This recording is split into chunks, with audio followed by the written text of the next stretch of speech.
오늘의 하늘 말씀은 제1성서의 예레미야와 제2성서의 로마서입니다. 먼저 예레미야 15장 15절에서 21절을 읽겠습니다. 야훼여, 주께서는 저를 아시지 않습니까? 저를 잊지 마시고 도와주십시오. 저를 못살게 구는 자들에게 원수를 갚아주십시오. 언제까지나 모른 채 하시다가 이 몸 죽는 모양을 보시렵니까? 제가 주님 때문에 수모를 받고 있는 줄을 알아주십시오. 말씀 내리시는 대로 저는 받아 삼켰습니다. 만군의 야훼 하나님, 이 몸을 주님의 것이라 불러주셨기에 주님의 말씀이 그렇게도 기쁘고 마음에 흐뭇하기만 하였습니다. 저는 웃으며 깔깔대는 자들과 한 자리에 어울리지도 않았습니다. 주님 손에 잡힌 몸으로 이렇게 우라가 치밀어 올라 홀로 앉아 있습니다. 이 괴로움은 왜 끝이 없습니까? 마음의 상처는 나을 것 같지 않습니다. 주께서는 물이 마르다가도 흐르고 흐르다가도 마르는 도무지 믿을 수 없는 도랑같이 되셨습니다. 그렇다면 이 야훼의 말을 들어보아라. 너의 마음을 돌려잡아라. 나는 다시 너를 내 앞에 서게 하여 주겠다. 그런 시시한 말은 그만두고 말 같은 말을 하여라. 나는 너를 나의 대변자로 세운다. 백성이 너에게로 돌아와야지 네가 백성에게로 돌아가서는 안 된다. 내가 너를 그런 노새로 든든하게 만든 성벽처럼 세우리니 이 백성이 아무리 달려들어도 너를 꺾지 못하리라. 나는 너를 떠나지 않을 것이며 너를 도와 구하여 주리라. 이는 내 말이라. 어김이 없다. 나는 너를 악인들의 손에서 구하는 주며 악한들의 소나기에서 빼내주리라. 이어서 로마서 12장 9절에서 21절 말씀을 읽겠습니다. 사랑은 거짓이 없어야 합니다. 악을 미워하고 꾸준히 선한 일을 하십시오. 형제의 사랑으로 서로 사랑하고 다투어 서로 남을 존경하는 일에 뒤지지 마십시오. 게으르지 말고 부지런히 일하며 열렬한 마음으로 주님을 섬기십시오. 희망을 가지고 기뻐하며 환난 속에서 참으며 꾸준히 기도하십시오. 성도들의 딱한 사정을 돌봐주고 나그네를 후히 대접하십시오. 여러분을 박해하는 사람들을 축복하십시오. 저주하지 말고 복을 빌어주십시오. 기뻐하는 사람이 있으면 함께 기뻐해주고 우는 사람이 있으면 함께 울어주십시오. 서로 한마음이 되십시오. 오만한 생각을 버리고 천한 사람들과 사귀십시오. 그리고 잘난 체하지 마십시오. 아무에게도 악을 악으로 갚지 말고 모든 사람이 다 좋게 여기는 일을 하도록 하십시오. 여러분의 힘으로 되는 일이라면 모든 사람과 평화롭게 지내십시오. 친해야 하는 여러분 자신이 복수할 생각을 하지 말고 하느님의 진노에 맡기십시오. 성서에도 원수 갚는 것은 내가 할 일이니 내가 갚아주겠다 라고 하신 주님의 말씀이 있습니다. 그러니 원수가 배고파하면 먹을 것을 주고 목말라 하면 마실 것을 주십시오. 그렇게 하면 그의 머리에 숯불을 쌓아놓는 셈이 될 것입니다. 악에게 굴복하지 말고 선으로서 악을 이겨내십시오. 다 함께 로마서 12장 다 함께 로마서 12장 21절 말씀을 읽겠습니다. 악에게 굴복하지 말고 손으로서 악을 이겨내십시오. 이 말씀으로 귀한 깨달음과 결단이 있으시기를 바랍니다.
그때부터 예수께서는 제자들에게 자신이 반드시 예루살렘에 올라가 원로들과 대제사장들과 율법학자들에게 많은 고난을 받고 그들의 손에 죽었다가 사흘 만에 다시 살아날 것임을 알려주셨다.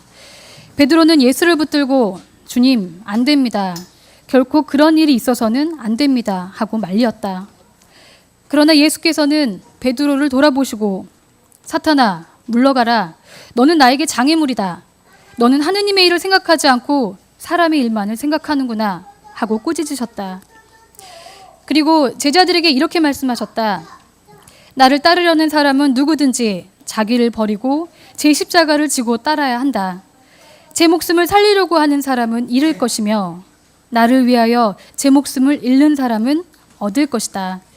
사람이 온 세상을 얻는다 해도 제 목숨을 잃으면 무슨 소용이 있겠는가? 사람의 목숨을 무엇과 바꾸겠느냐? 이는 주님의 말씀입니다.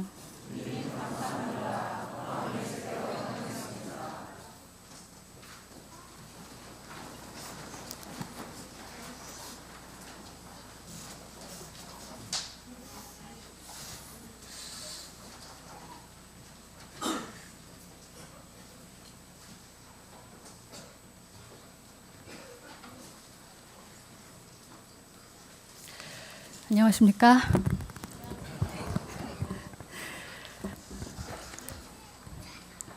혹시 여기 앞에서 굉장히 엄숙한 표정으로 예배를 드리고 있는 어린이부의 친구들이 보이시나요? 네. 본인들이 준비한 이 예배 찬송 외에 다른 찬송에는 집중할 수 없을 정도로 굉장히 경직되어 있고 긴장되어 있고 마음 한켠에서는 아마 어려운 자리를 앉아있는 우리 친구들의 모습을 간간히 보게 되실 겁니다. 그럴 때마다 마음속으로 응원해 주시고 또 힘을 내셔서 우리 친구들이 이 자리에서 굳건하게 함께 귀한 예배의 자리를 맞출 수 있도록 기도해 주십시오. 향림교회는 매년 8월 마지막 주일을 교회 교육 주일로 지키고 있습니다. 1년에 한 번 교육부의 어린이와 푸른이가 그리고 유아유치부 친구들이 이렇게 향림 공동체 세대 간에 함께 만나는 자리를 갖습니다. 오늘 예배를 드리는 가운데 혹시 한 가지 기쁜 소식을 전해드릴까 합니다. 아마도 1년 중에 향림 공동체 안에서 예배드리는 사람들의 평균 연령대를 알았을 때 오늘이 가장 낮은 날이 아닐까 싶습니다. 그것은 바로 여기 예배실 맨 앞에서 조그맣게 소리가 들리지만 우리 친구들이 초롱초롱한 눈으로 예배드리고 있는 바로 유아부, 유치부 친구들이 있기 때문일 것이죠. 우리 친구들 자리에서 한번 일어나 볼까요? 네, 물론 미리 내려가 있는 친구들도 있는데요. 우리 향인의 새싹들입니다. 좀 더 집중하여 예배드릴 수 있도록 이 시간 함께 인사를 먼저 좀 짧게 드리면서 저희가 예배실로 향할 수 있도록 하려고 합니다. 우리의 자녀들의 발걸음을 기쁨과 감사의 마음으로 응원해 주시기 바랍니다. 우리 친구들 인사드리면서 각각 유치부, 유아부실로 함께 이동하도록 하겠습니다.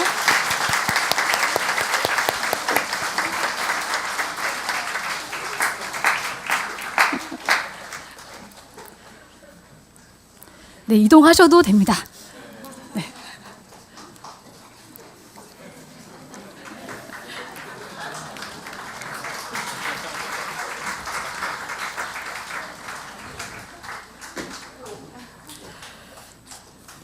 혹시 이 노래를 아시나요? 우리 알고 계신 분들은 같이 해주셨으면 좋겠는데요. 아무리 우겨봐도 어쩔 수 없네. 저기 개똥 무덤이 내 집인걸. 가슴을 내밀어도 친구가 없네. 노래하던 새들도 멀리 날아가네. 가지 마라, 가지 마라, 가지 말아라. 나를 위해 한 번만 노래를 해주렴. 나나나나나나. 쓰라린 가슴 안고 오늘 밤 밤도 이렇게 울다 잠이 든다. 사실 요즘 뉴스를 돌아보면 또 우리의 삶 가운데 있는 하나하나의 사건을 돌아볼 때면 즐겁고 유쾌한 일보다는 외롭고 힘들게 하는 일들이 더 많은 것 같습니다. 오늘은 사실 시작부터 여러분들에게 이 쓸쓸한 슬픔의 이야기를 해야 할 것 같은데요. 친구들 보이시나요? 네, 여기 슬픔에 젖어 있는 한 사람이 있습니다. 누구일까요? 네, 사람이죠. 네, 바로 오늘 함께 하고 있는 예레미야 예언자입니다. 그런데 그가 왜 이렇게 흔들게 울고 있는 걸까요? 예레미야 예언자는 눈물의 예언자라고 할 만큼 굉장히 한평생 슬픈 인생을 살았답니다. 특히 예레미야는 유다 왕국 말기에 요시야 왕 시대부터 예언자의 부름을 받아서 자신의 나라가 바벨론에 의해서 멸망당할 그 시점까지도 다 지켜봐야 했던, 그리고 마지막에는 그 자신도 강제로 이집트에 끌려가서 죽임을 당했던 참으로 비극적인 시대에 태어나 많은 눈물을 흘리며 한평생을 마친 사람입니다. 그러면서 그가 참 무엇이 그렇게 힘들었던 것이었을까 또 한번 우리는 고민하게 되는데요. 질문 하나 드릴까요? 자, 우리 여기 같이 있는 어린이부 친구들, 또 푸른이, 우리 여러분들은 어떨 때 가장 슬프다고 느껴지시나요? 그리고 어떨 때 가장 힘들다고 느껴지시나요? 어쩔 때 되게 슬프세요?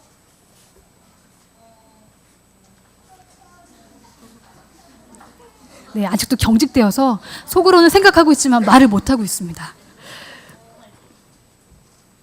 네, 아마도 본인들이 생각하는, 또 여러분들이 생각하는 가장 힘든 시점들이 분명히 있을 것입니다. 예레미야가 살던 이 나라는 사실 독립된 나라가 되지 못했습니다. 요시야는 열심히 율법서를 발견하고 종교 개혁을 단행하려 했고, 그러나 그 당시 국제 사정이 또한 아시리아에게 붙잡혀 사는 삶 가운데서 조금이라도 독립의 움직임을 펴보려고 마침 아시리아가 점차 힘을 잃어가는 그 시점에 바벨론과 손을 잡고 무엇인가 반기를 들려고 할 때에 갑자기 끼어든 이집트가 아시리아를 돕겠다고 나서죠. 그러면서 이집트는 여호야김을 왕으로 세우고 또 유다 왕국을 통치하기 시작합니다. 여호야김은 이집트와 바벨론 두 나라 사이의 이 힘의 대결에서 또 이쪽 저쪽 왔다 갔다 하다가 간사한 정치력을 보이게 되고, 그런 와중에 바빌론 나라의 힘으로 제압당하게 되죠. 결국 유다 나라는 공격을 받고 마지막 왕 여호야긴을 포로로 데려가고 그의 삼촌 시드기야를 왕으로 세웁니다. 그러나 시드기야 또한 이집트와 바벨론 사이의 권력 다툼에 휘말려서 사태 파악이 제대로 되지 않는 가운데 바벨론과 싸우려 하다가 공격을 받게 되고 유다 나라가 멸망하게 됩니다. 유다 왕국은 완전히 망하게 되고 수많은 사람들이 바벨론 왕국의 포로로 끌려가게 되죠. 그리고 이 가운데 바로 예레미야는 모든 것을 지켜보게 됩니다. 이 예레미야가 힘들었던 두 가지 면이 있었습니다. 한 가지는 하느님의 말씀을 그대로 사람들한테 전해야 하는데 그 일이 자신의 눈앞에 친구들이 잡혀갈 것이고 앞으로 나라는 망할 것이고 그 죽어가는 사람들을 그가 하나씩 지켜봐야 한다는 것이었습니다. 그러면서 예레미야 자신이 할 수 있는 것은 정말 아무것도 없구나라는 생각으로 더 힘들게 하루하루를 보내고 있었죠. 그런데다 유다 나라는 망할 거야. 하나님 뜻은 결국 우리가 어떤 싸움을 하더라도 어려운 이 과정 안에서 우리가 독립될 수는 없어. 그러니 이 어려운 과정을 최선을 다해서 잘 참고 견디는 게 필요해. 사람들이 들어주었을까요? 그러나 그 주위에 어떤 사람도 그 말을 무시했습니다. 어느 누가 나라가 망한다는 걸 그렇게 인식을 하며 동의할 수 있었을까요? 나라가 망하는 걸 똑바로 봐야 하는 것도 힘들고 그의 사람들이 예레미야를 더 왕따시키고 힘들게 하고 들어주지 않는 그 사실 자체도 굉장히 힘든 상황이었습니다. 예레미야도 이 어려운 현실을 보고 많은 갈등이 있었을 겁니다. 누군가가 어떤 누가 나쁜 말을 전해주고 싶겠습니까? 희망의 말을 전해주고 싶었을 것이고 다 잘 될 거야. 독립하고 우리도 부자로 잘 살 수 있지. 슬픔은 잊어. 힘들잖아? 아무 힘도 없지만 싸우면 그냥 다 잘 될 거야. 라는 희망의 메시지요. 그러나 오늘은 좀 불편하고 힘들지만 오늘의 성서는 그 어느 때보다 지금이 절망의 때이고 멸망의 때이고 가장 슬픈 때라고 이야기합니다. 도대체 어려움을 절망하는 일이 왔을 때, 힘들어지는 때가 왔을 때 하나님께서는 우리가 어떻게 하기를 바라실까요? 유다 백성이 고난의 문턱을 넘어보겠다고 열심히 애쓰지만 결국 유다가 생각하는 평화란 없다는 것입니다. 나라가 힘이 세지고 돈과 권력이 있는 독립한 나라가 지금은 될 수 없다는 것입니다. 하나님의 뜻은 지금 나라를 세워주는 게 아니라 유다 백성이 하고 싶은 대로의 모든 뜻을 다 들어주는 것이 아니라 오히려 유다 백성이 왜 지금 여기에 이렇게 되어지고 있는지 좀 더 성숙한 마음으로 그 어려운 고통 가운데 있다는 것을 알기 바란다는 것입니다. 그의 가족들과 친구들이 얼마나 이젠 힘들어 해야 할지, 그리고 지금 얼마나 힘든 현실인지를 말입니다. 예레미야서는 민족이 뿔뿔이 흩어지는 이 암담한 현실에 자신이 할 수 있는 것이란 오직 주님의 말씀, 곧 어려운 시대를 보고 함께 슬퍼하자, 그것밖에 없다는 것이죠. 얘들아, 너네 힘들지? 눈물 날 정도로 힘들답니다. 그래, 그 힘든 건 참 아픈 거야. 그치? 울고 싶은 사람은 울어도 돼.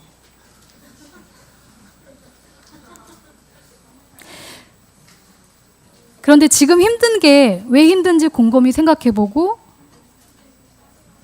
한번 우리가 이겨내보도록 하자. 그리고 그 다음에 내가 할 수 있는 희망을 붙잡고 하나하나씩 걸어가 보자. 오늘 예레미야는 바로 유다 왕국 말기에 하나님의 부름을 받아서 사람들에게 지금의 때를 살펴보자라고 간곡히 부탁하고 있습니다.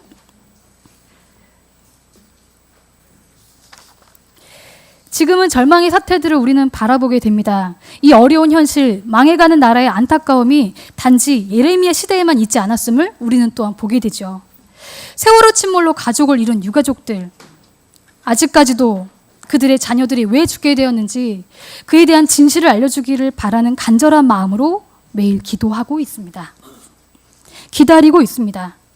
그러나 우리는 그 암담한 현실을 또한 보게 됩니다.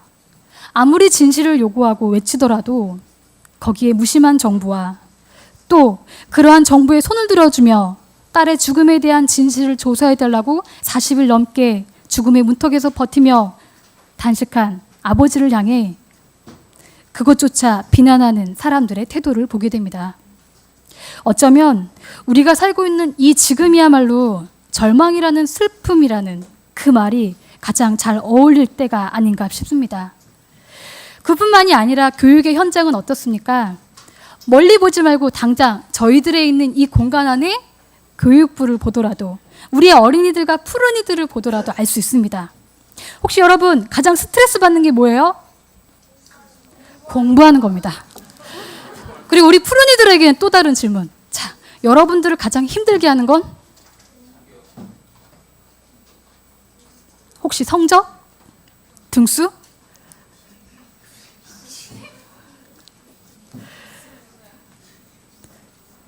우리들 현장 안에서 지금도 학벌 위주 성적이 판을 치는 세상 안에서 결국 그러한 등급과 성적은 우리의 가치를 판단당하게 되고 그것은 결국 누군간 약자와 누군간 강자가 존재한다는 걸 배울 수밖에 없는 현실에 살고 있습니다. 이런 얘기도 들었습니다. 좋은 대학을 가는, 소위 우리가 알고 있는 인류대를 가는 친구들은 초등학교 때부터 공부한다고 합니다. 초등학교 때부터 준비하지 않으면 인류대는 가기가 좀 멀다는 이야기도 들었습니다.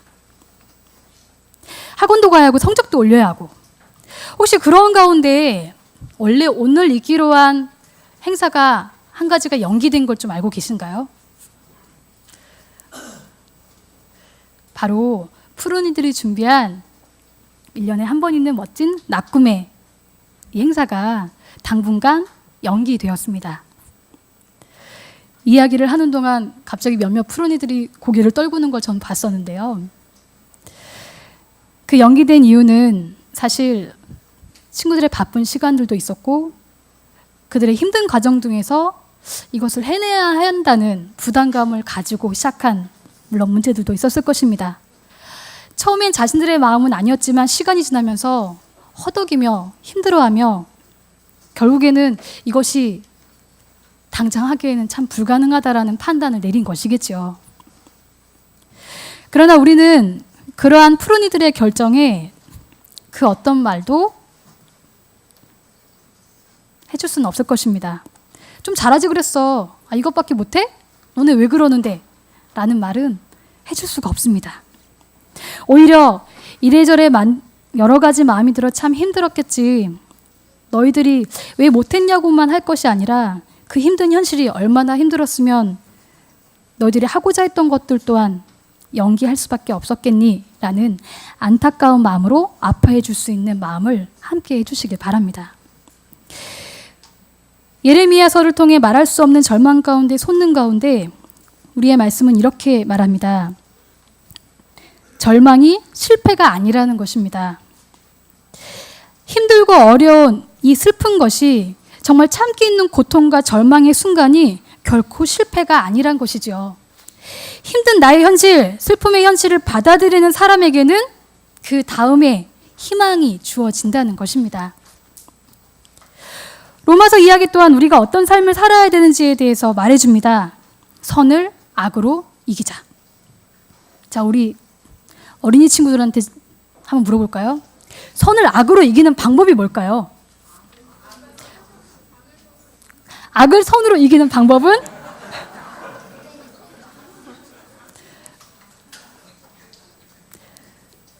굉장히 머릿속에 뿅뿅뿅 생각이 나는 걸 저는 볼 수 있는데요. 어린이 부실에서는 이미 10명 정도는 벌써 대답을 했습니다. 선이 무엇인가? 결국 그 선은 우리 공동체가, 우리의 친구들이 함께 나누는 곳이 깨어지는 것에 가슴 아파하고 서로의 삶이 희망이 되어주도록 함께 울어주고 함께 기뻐해주는 것일 겁니다. 그러면서 악에 대해 분노할 줄 알고 그 분노가 복수심이 아닌 세상의 돈과 무기와 힘으로 싸우는 방식이 아닌 오히려 악으로 인해 상처받는 사람들과 우리 자신의 마음을 위로하며 함께 온몸을 다해 만나는 것입니다. 하나님의 약속, 이 어려운 상황을 없애주거나 도피하자는 그러한 것이 아닙니다. 어려운 현실 상황 속에서 오히려 하느님께서는 함께하고 계시다는 것이죠. 온전히 현실을 가슴 아프게 받아들이는 사람에게는 그 다음이 올 수 있습니다. 마태복음서를 보면서 예수님의 그와 같은 악에 대한 자신의 온몸을 바친 고통을 감내하는 죽음을 베드로는 알아보지 못했음을 보게 됩니다. 왜냐하면 예수님은 그 공동체 안에서 가장 해야 할 일을 했지만 대부분의 눈은 절대로 실패하면 안 되고 절대로 죽으면 안 된다는 착각을 하고 살기 때문입니다. 여러분들은 여기 함께 있는 우리 푸른이들과 어린이들, 우리의 자녀들에게 무엇을 전해주고 싶으십니까? 정말 무엇이 그들에게 가장 큰 도움이 될까요?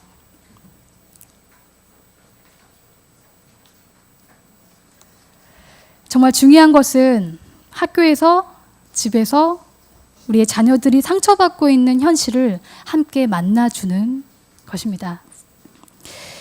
그리고 세상의 악을 향해 믿음 공동체가 어떻게 이겨내며 가고 있는지를 우리의 공동체를 통해서 보여주는 일입니다. 우리가 해결하기에는 너무나 큰 악이 참 많습니다. 그러나 그 가운데 그 힘든 일을 만나서 견뎌가는 힘, 삶의 체험을 만나는 법을 알려주십시오. 어린이들은 앞으로 힘든 일들을 어떻게 겪어 가시겠습니까? 잘 선으로. 오늘의 말씀은 참 잘 들은 것 같습니다. 우리는 아주 특별한 길을 사실 가고 있습니다. 혹여 우리가 받아들이기 힘든 어려운 것들을 만날 때, 정말 우리가 감당할 수 없는 악이란 존재를 만날 때마다 우린 그때 당황하지 말고 차근차근 내 마음의 소리에 귀를 기울여 줄 수 있는 우리 푸른이들과 어린이들이 되었으면 합니다. 이런 말들을 해보면 어떨까요? 엄마가 내가 한 거를 오해해서 내가 너무 힘들었어요. 나한테 소리 지르지 않았으면 좋겠어요. 친구들이 저랑 놀아주지 않아서 정말 슬퍼요. 숙제가 너무 많이 밀려서 어떻게 할지 모르겠어요. 내가 왜 살고 있는지 답답해서 정말 너무 많이 힘듭니다. 라는 이야기들이 여러분들의 마음에서 입으로 함께 나타날 수 있기를 바랍니다. 오늘은 교회교육 주일입니다. 향린 정신을 가득 품은 우리의 자녀들이, 또 교사들이 이 안에서 살아가고 있습니다. 그런데 그들은 너무 기쁘기만 한 삶을 살았으면 좋겠지만 또 어떨 땐 절망 가운데도 살아갑니다. 이 서글픈 현실은 그들의 마음을 위로해 줄 가정도 교회도 점점 멀어지고 있다는 것이 현실입니다. 이 절망 가운데 있는 이 세대에게 어쩌면 예레미야서를 통해서 하느님께서 말씀하신 다시 너를 내게 돌아오게 하겠다라고 하시며 어둠의 세상에 마음 아파하는 그를 붙잡아 주시는 야훼 하느님의 뜻을 따라 우리의 현실 가장 한가운데 절망하며 외치는 아파하는 사람들을 붙잡아 주는 것은 어떨까요?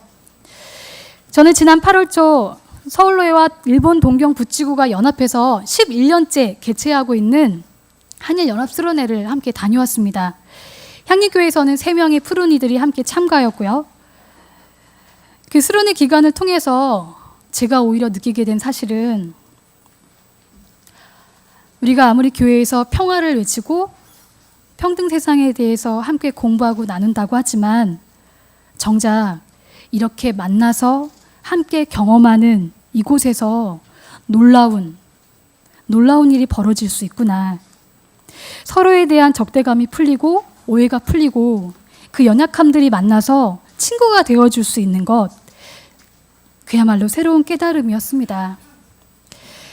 우리의 자리에서도 우리가 절망을 만나고 좌절을 직시하면서 서로가 만남의 삶을 이루어갈 때 변화는 이루어지리라 생각합니다.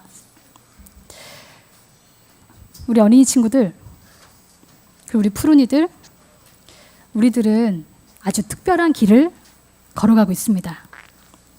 선으로 악을 이기는.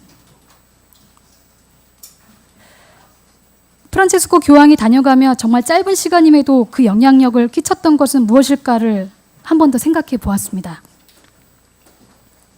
바로 그에게는 사람의 아픔을, 이웃의 가장 어려운 현실을 함께 만나줄 수 있는 힘이 있었기 때문입니다. 아주 단순한 것 같은 이 마음을 만나주는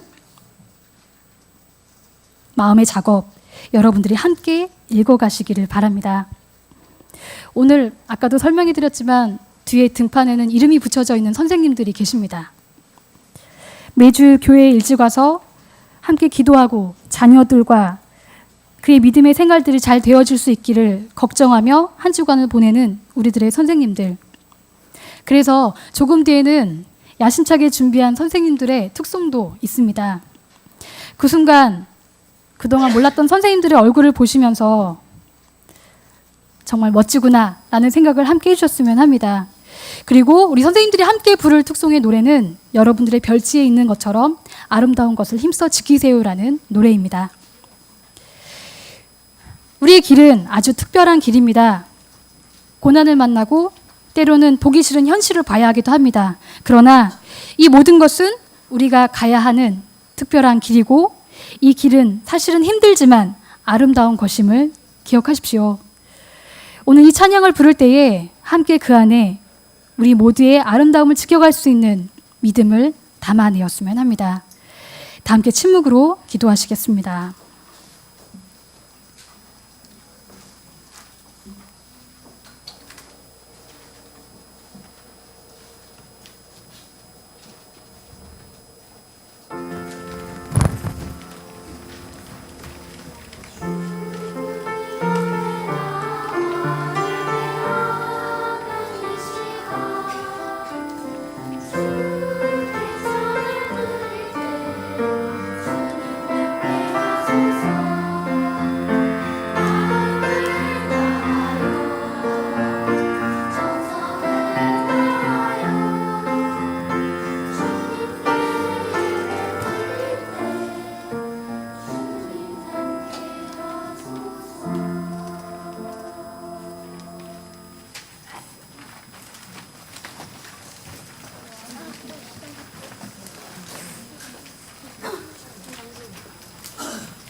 주님 나의 갈 길을 인도하여 주시니 주여 뜻을 따라서 살리라.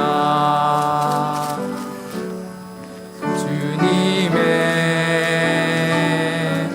시간에 아름답게 모든 것 변하리. 나의 정성 다하여 주를 찬송하오니 주의 뜻을 이루어 주소서.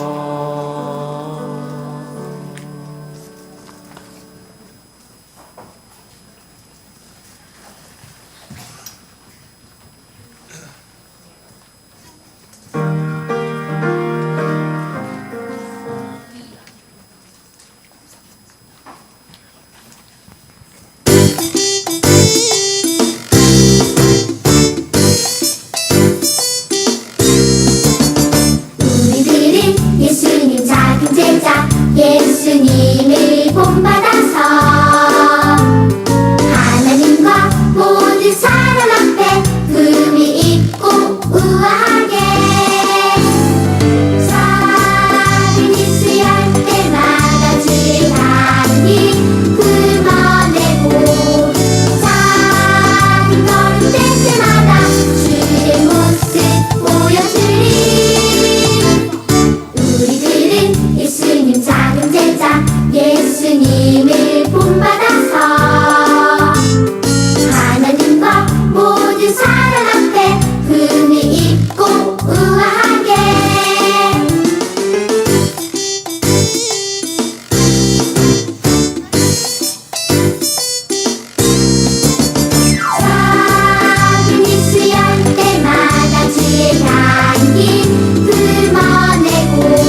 안녕하세요. 반갑습니다. 고등학교 1학년 정준모 푸른이라고 합니다. 이렇게 이 자리에 서서 여러분들께 얘기 드리는 것은 초등학교 5학년 이후로 처음인 것 같네요. 그리고 그런 세월이 흐르는 동안 몸도 자라고 꿈도 커지고 그랬던 것 같아요. 그런데 말입니다. 저는 살면서 소원이 해외에 한번 나가보는 것이 소원이었습니다. 그래서 어린 시절 저는 잠들기 전 종종 카메라를 들고 유럽의 거리를 거니는 상상을 하곤 했죠. 그런데 그 꿈이 현실이 되어버렸습니다. 이번 기회에 일본을 가게 된 것입니다. 그런데 조금 망감이 교차하였습니다. 왜냐하면 제가 일본이란 나라를 별로 좋아하지 않았기 때문이죠. 아무래도 아베 정부의 행보와 방사능, 그리고 무엇보다 축구를 좋아하는 저는 라이벌 의식 때문에 일본이란 나라를 가장 싫어했던 것 같습니다.